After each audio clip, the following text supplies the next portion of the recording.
विचारांचा तारा न्यूज चॅनेलमध्ये तुम्हा सर्वांचे सहर्ष स्वागत. विना नांगरट संवर्धक पद्धतीने तंबाखूचे पीक आणले बहारदार. भोजचे अभिनंदन सौंदत्य यांचा प्रयोग. आपला देश कृषीप्रधान देश म्हणून संबोधला जातो, त्यामुळे आज प्रत्येकजण शेतीकडे विशेष लक्ष देऊन विविध प्रकारची पिके घेऊन आर्थिक विकास साधण्याचा प्रयत्न करत आहेत. मात्र ही पिके घेण्यासाठी येणारा खर्च व मिळणारे उत्पन्न याचा मेळ बसेनासा झाल्याने बरेच शेतकरी नाराज होताना दिसत आहेत. मात्र यावरही मात केली पाहिजे, यासाठी काहीतरी डोके चालवले पाहिजे असे म्हणून भोज येथील अभिनंदन सौंदत्य यांनी आपल्या 2.5 एकर शेतीत विना नांगरट म्हणजे संवर्धक पद्धतीने शेती करून तंबाखूचे बहारदार पीक असे पीक घेतले असून ही तंबाखूची शेती इतर शेतकऱ्यांनी आदर्श घेण्यासारखी अशीच आहे असे म्हणणे काहीच वावगे ठरणार नाही. अभिनंदन सौंदत्य यांनी घेतलेल्या तंबाखू पिकाच्या शेतीला भेट दिली असता ते म्हणाले की आजचे विज्ञान जग आहे, त्यामुळे आता शेती करतानाही आधुनिक पद्धतीने शेती केली पाहिजे. कमी खर्चात जादा उत्पन्न कसे घेता येईल हे पाहिले पाहिजे. हा विचार करून मी विना नांगरट म्हणजे संवर्धक पद्धतीने शेती करण्याचा विचार केला आणि 4 वर्षापूर्वी ऊसाचे पीक घालवल्यानंतर ऊसाच्या बुडक्यावर मिरा 71 औषधाची फवारणी केली. कारण ऊसाची बुडकी कुजून त्याचा खतासाठी वापर व्हावा. कारण एका पिकाची दुसऱ्या पिकाला उत्तेजना मिळावे हा एकच उद्देश मनी ठेवला. त्यानंतर सरीमध्ये उडीद पीक घेतले व हे पीक न मोडता या पिकावरही मिरा 71ची फवारणी केली. त्याचाही खतासाठी उपयोग झाला. 2 वर्षे अशाच पद्धतीने पिके घेत गेलो आणि चालू वर्षी बोधावरील ऊसाच्या बुडक्याजवळच स्पेशल निप्पाणी जातीच्या तंबाखूचे तरू लावून घेतले. ही तंबाखूची लावून 7 सप्टेंबरला केली. या पिकाला रासायनिक खताऐवजी दशपर्णी अर्क सप्तांकुर टॉनिक देशी गाईचे गोमूत्र वेळोवेळी दिले, तर खोडाबंदीसाठी औषध फवारले व ऊसाची बुडके उडीद पीक व इतर पिकाचा खतासाठी उपयोग झाल्याने आज मी घेतलेले हे तंबाखूचे पीक 6 फूट उंच आले आहे. तर तंबाखूची पानेही जाड व मोठी पाहत राहण्यासारखी आहेत. हे पीक पाहता एकरी 1500 ते 1600 किलो उत्पादन निघेल असा अंदाज व्यक्त केला. या पिकाला वरील औषधे ड्रीपमधून देत आलो तर विना नांगरट शेती केल्याने खर्चात बरीच बचत होते. त्याचबरोबर रानातील मातीही भुसभुशीत होते. त्यासाठी विना नांगरट म्हणजे संवर्धक पद्धतीची शेती इतर शेतकऱ्यांनी करणे गरजेचे असल्याचे सांगितले. जशी माझी भोजमध्ये शेती आहे तशीच रेंदाळ येथेही असून या ठिकाणी विना नांगरट भुईमूग, गहू, मूग, भात आदी पिके घेतली व आता ऊस लावून करून बोधावर हरभरा पीकही घेतले आहे. तर भोज येथे या तंबाखू नंतर बैलाने सरी सोडून ऊस लावण करणार असल्याचे सांगून विना नांगरट म्हणजे संवर्धक पद्धतीने शेती करण्यास नेरळचे शेखरदादा भडसावळे, चिपळूणकर दादा कोल्हापूर यांचे मार्गदर्शन आणि आई सुवर्णा अजित सौंदत्य, घरची मंडळी व वाटेकरी महेश पुजारी वडर यांची साथ लाभत आहे. म्हणूनच कमी खर्चात जादा उत्पन्न घेण्यास साध्य होत असल्याचे शेवटी सांगितले. मित्रहो, विचारांचा तारा न्यूज चॅनेलला सबस्क्राईब करून लाईक करून शेअर करावे अशी विनंती करतो आणि इथेच थांबतो. धन्यवाद. विचारांचा तारा न्यूजसाठी भोजहून रंगराव बन्ने, बारवाड.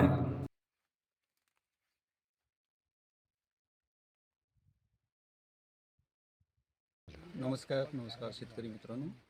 आज आमच्या इथे हा तालुका निप्पाणी, जिल्हा बेळगाव आणि कंपोस्ट भोज या ठिकाणी हा आमचा तंबाखूचा प्लॉट.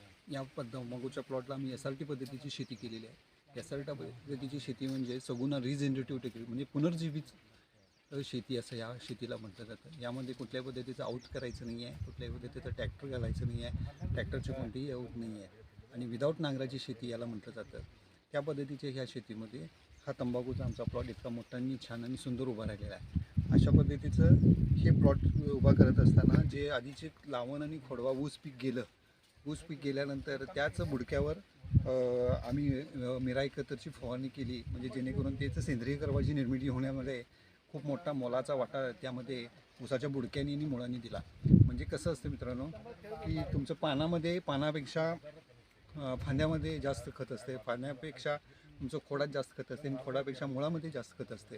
अशा पद्धतीच्या ह्या शेती करायची एक पद्धत नवीन सगुणा रिजनरेटिव्ह टेक्निक म्हणजे पुनर्जीवित संवर्धन म्हणजे ज्या पद्धतीमध्ये मातीही भुसभुशीत होते, मातीचाही पोत उतरतो, 50% हवा आणि 50% जमीन पाणी ह्या पद्धतीचं तिथं मिश्रण होतं. त्यामुळं कायम वापसा कंडिशनमध्ये ही जमीन राहते.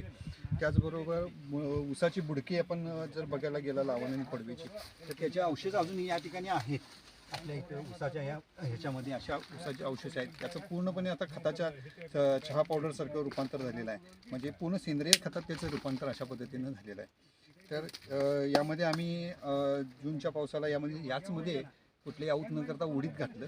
उडीद घातल्यानंतर उडीद आम्ही मोडलं नाही, तर त्या मुळांचंच खत आम्हाला जास्त करायचं होतं, म्हणून आम्ही त्यामध्ये मिरा एकत्रची परत फवारणी त्यावर केली.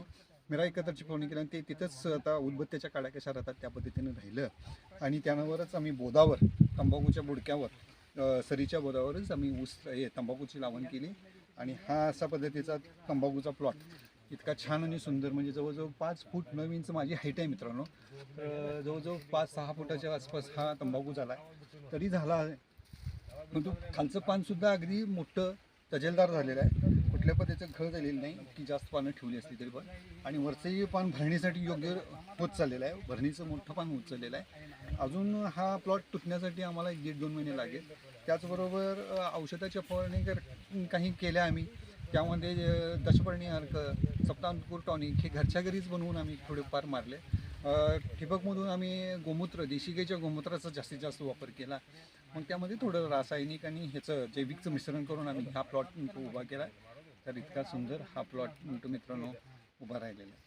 आणि सर्वांनी हा प्लॉटचं आदर्श थोडा म्हणजे याची एक थोडीशी पाळताळणी केली आपल्या शेतामध्ये, तर खूप आपल्यालाही असे चांगले चांगले अनुभव येतील आलेले आहेत.